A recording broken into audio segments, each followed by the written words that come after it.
Hakim-Hakim pasal 20 ayat 26 sampai pasal 21 ayat 25. Kemudian pergilah semua orang Israel, yakni seluruh bangsa itu, lalu sampai di Betel. Di sana mereka tinggal menangis di hadapan Tuhan, berpuasa sampai senja pada hari itu, dan mempersembahkan korban bakaran dan korban keselamatan di hadapan Tuhan. Dan orang-orang Israel bertanya kepada Tuhan, pada waktu itu ada di sana tabut perjanjian Allah, dan Pinehas bin Eliasar bin Harun menjadi imam Allah pada waktu itu. Kata mereka, haruskah kami maju sekali lagi untuk berperang melawan Bani Benyamin, saudara kami itu, atau haruskah kami hentikan itu? Jawab Tuhan, majulah, sebab besok aku akan menyerahkan mereka ke dalam tanganmu. Lalu orang Israel menempatkan penghadang-penghadang sekeliling Gibea. Pada hari ketiga, majulah orang-orang Israel melawan Bani Benyamin dan mengatur barisannya melawan Gibea seperti yang sudah-sudah.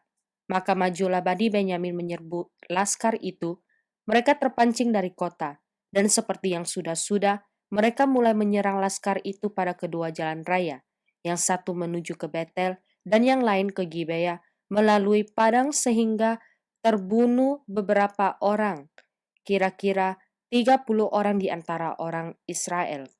Maka kata Bani Benyamin, orang itu telah terpukul kalah oleh kita seperti semula, tetapi orang-orang Israel telah bermufakat lebih dahulu.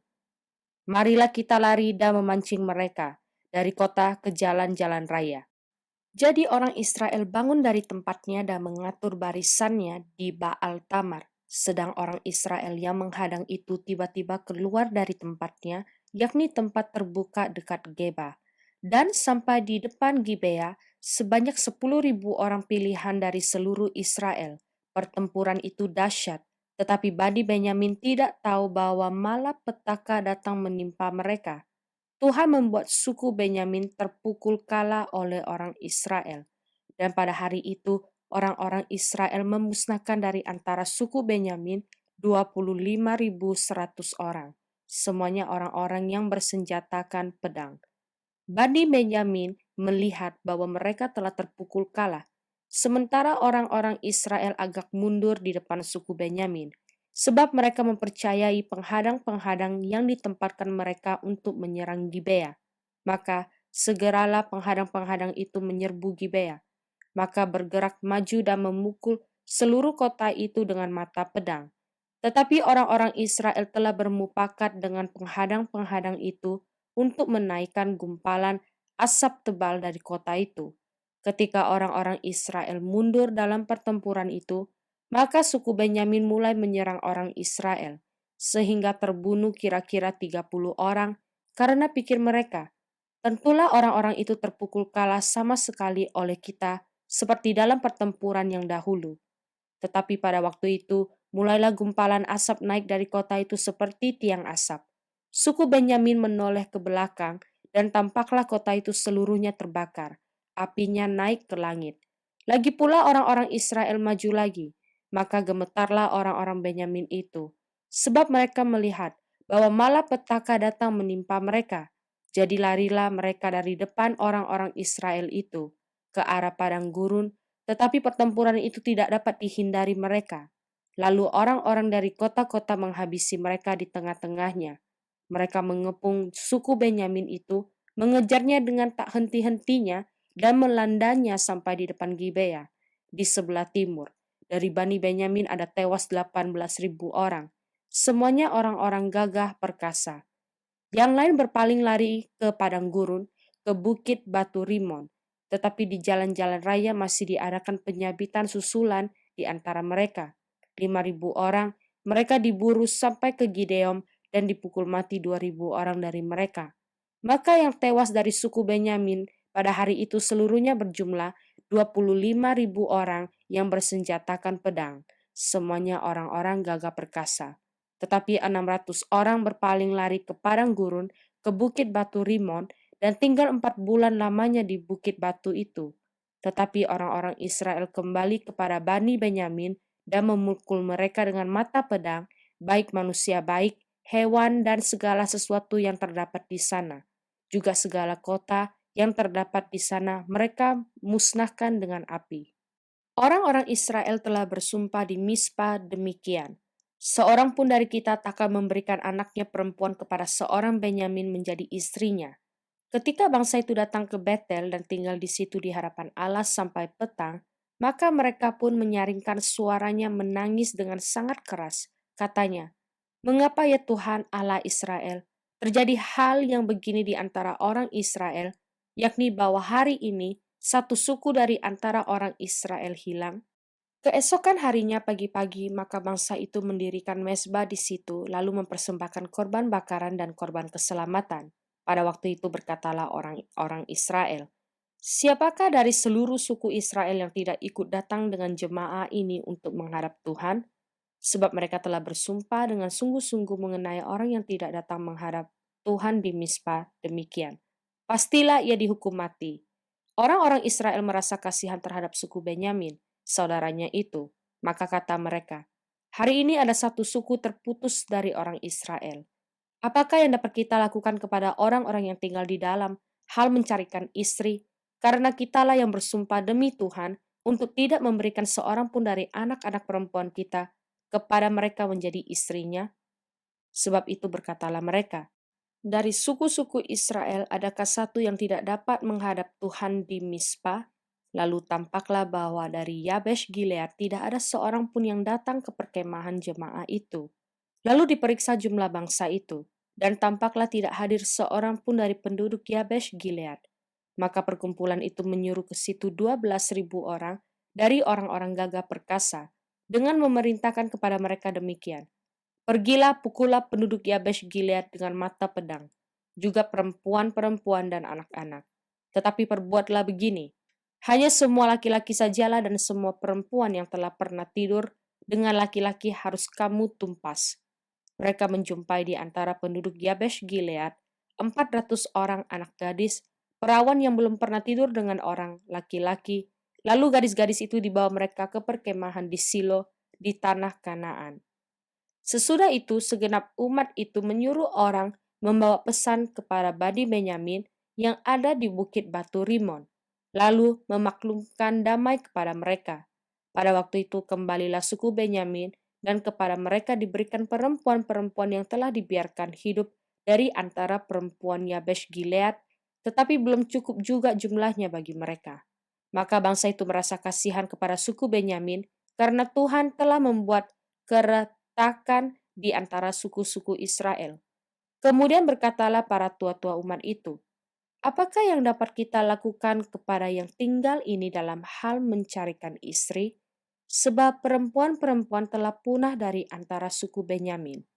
Lagi kata mereka, "Warisan orang-orang yang terluput itu haruslah tetap tinggal pada suku Benyamin, supaya jangan ada suku yang terhapus dari antara orang Israel. Tetapi kita ini tidak dapat memberikan istri kepada mereka dari anak-anak perempuan kita, sebab orang-orang Israel telah bersumpah demikian. Terkutuklah orang yang memberikan istri kepada suku Benyamin."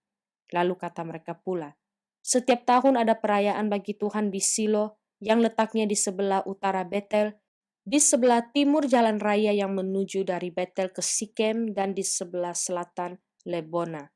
Maka mereka berpesan kepada Bani Benyamin demikian, "Pergilah menghadang di kebun-kebun anggur, perhatikanlah baik-baik, maka apabila anak-anak perempuan Silo keluar untuk menari-nari, baiklah kamu keluar dari kebun-kebun anggur itu, dan masing-masing melarikan seorang dari anak-anak perempuan Silo itu menjadi istrinya, dan pergi ke tanah Benyamin. Apabila ayah atau saudaranya laki-laki datang untuk menuntutnya kepada kami, maka kami akan berkata kepada mereka, 'Serahkanlah mereka itu kepada kami dengan rela hati, sebab dalam pertempuran kita tidak dapat menangkap seorang perempuan untuk menjadi istri mereka masing-masing.' Memang kamu ini tidak memberikan anak-anak gadis itu kepada mereka, sebab seandainya demikian, kamu bersalah." Jadi Bani Benyamin berbuat demikian. Dari gadis-gadis yang menari-nari yang dirampas itu, mereka mengambil perempuan, jumlahnya sama dengan jumlah mereka. Kemudian pulanglah mereka ke milik pusakanya, lalu membangun kota-kotanya kembali dan diam di sana. Pada waktu itu pergilah orang Israel dari sana, masing-masing menurut suku dan kaumnya. Mereka masing-masing berangkat dari sana ke milik pusakanya. Pada zaman itu tidak ada raja di antara orang Israel. Setiap orang berbuat apa yang benar menurut pandangannya sendiri. Mazmur pasal 59 ayat 12 sampai ayat 18. Janganlah membunuh mereka supaya bangsaku tidak lupa, halaulah mereka kian kemari dengan kuasamu, dan jatuhkanlah mereka ya Tuhan perisai kami. Karena dosa mulut mereka adalah perkataan bibirnya, biarlah mereka tertangkap dalam kecongkakannya, oleh karena sumpah serapah dan dusta yang mereka ceritakan. Habislah mereka ke dalam geram, habis sila, sehingga mereka tidak ada lagi, supaya mereka sadar bahwa Allah memerintah di antara keturunan Yakub sampai ke ujung bumi. Selah. Pada waktu senja mereka datang kembali, mereka melolong seperti anjing dan mengelilingi kota, maka mengembara mencari makan. Apabila mereka tidak kenyang, maka mereka mengaum. Tetapi aku mau menyanyikan kekuatanmu, pada waktu pagi aku mau bersorak-sorai karena kasih setiamu. Sebab engkau telah menjadi kota bentengku, tempat pelarianku pada waktu kesesakanku. Ya kekuatanku, bagimu aku mau bermazmur, sebab Allah adalah kota bentengku, Allahku dengan kasih setianya. Amsal pasal 13 ayat 14 sampai ayat 15. Ajaran orang bijak adalah sumber kehidupan, sehingga orang terhindar dari jerat-jerat maut. Akal budi yang baik mendatangkan karunia, tetapi jalan pengkhianat-pengkhianat mencelakakan mereka. Lukas pasal 24 ayat 25 sampai ayat 53. Lalu ia berkata kepada mereka, "Hai kamu orang bodoh, betapa lambannya hatimu, sehingga kamu tidak percaya segala sesuatu yang telah dikatakan para nabi. Bukankah Mesias harus menderita semuanya itu untuk masuk ke dalam kemuliaannya?" Lalu ia menjelaskan kepada mereka apa yang tertulis tentang dia dalam seluruh kitab suci, mulai dari kitab-kitab Musa dan segala kitab nabi-nabi. Mereka mendekati kampung yang mereka tuju, lalu ia berbuat seolah-olah hendak meneruskan perjalanannya.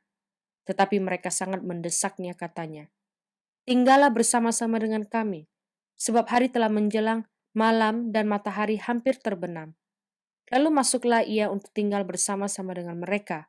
Waktu ia duduk makan dengan mereka, ia mengambil roti, mengucap berkat, lalu memecah-mecahkannya dan memberikannya kepada mereka. Ketika itu terbukalah mata mereka dan mereka pun mengenal dia, tetapi ia lenyap dari tengah-tengah mereka. Kata mereka seorang kepada yang lain, "Bukankah hati kita berkobar-kobar ketika ia berbicara dengan kita di tengah jalan dan ketika ia menerangkan kitab suci kepada kita?" Lalu bangunlah mereka dan terus kembali ke Yerusalem.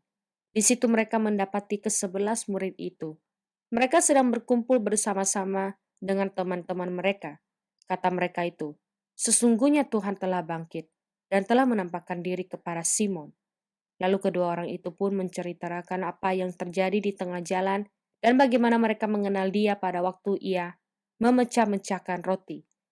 Dan sementara mereka bercakap-cakap tentang hal-hal itu, Yesus tiba-tiba berdiri di tengah-tengah mereka dan berkata kepada mereka, "Damai sejahtera bagi kamu." Mereka terkejut dan takut dan menyangka bahwa mereka melihat hantu. Akan tetapi ia berkata kepada mereka, "Mengapa kamu terkejut dan apa sebabnya timbul keraguan-raguan di dalam hati kamu? Lihatlah tanganku dan kakiku. Aku sendirilah ini. Rabalah aku dan lihatlah. Karena hantu tidak ada daging dan tulangnya, seperti yang kamu lihat ada padaku." Sambil berkata demikian, ia memperlihatkan tangan dan kakinya kepada mereka. Dan ketika mereka belum percaya karena girangnya dan masih heran, berkatalah ia kepada mereka, "Adakah padamu makanan di sini?" Lalu mereka memberikan kepadanya sepotong ikan goreng. Ia mengambilnya dan memakannya di depan mata mereka. Ia berkata kepada mereka, "Inilah perkataanku yang telah kukatakan kepadamu ketika aku masih bersama-sama dengan kamu, yakni bahwa harus digenapi semua yang ada tertulis tentang aku dalam kitab Taurat Musa dan kitab nabi-nabi dan kitab Mazmur." Lalu ia membuka pikiran mereka, sehingga mereka mengerti kitab suci. Katanya kepada mereka, "Ada tertulis demikian, Mesias harus menderita dan bangkit dari antara orang mati pada hari yang ketiga. Dan lagi, dalam namanya berita tentang pertobatan dan pengampunan dosa harus disampaikan kepada segala bangsa, mulai dari Yerusalem. Kamu adalah saksi dari semuanya ini. Dan aku akan mengirim kepadamu apa yang dijanjikan Bapakku. tetapi kamu harus tinggal di dalam kota ini sampai kamu diperlengkapi dengan kekuasaan dari tempat tinggi." Lalu Yesus membawa mereka keluar kota sampai dekat Betania. Di situ ia mengangkat tangannya dan memberkati mereka. Dan ketika ia sedang memberkati mereka, ia berpisah dari mereka dan terangkat ke sorga. Mereka sujud menyembah kepadanya, lalu mereka pulang ke Yerusalem dengan sangat bersuka cita. Mereka senantiasa berada di dalam bait Allah dan memuliakan Allah.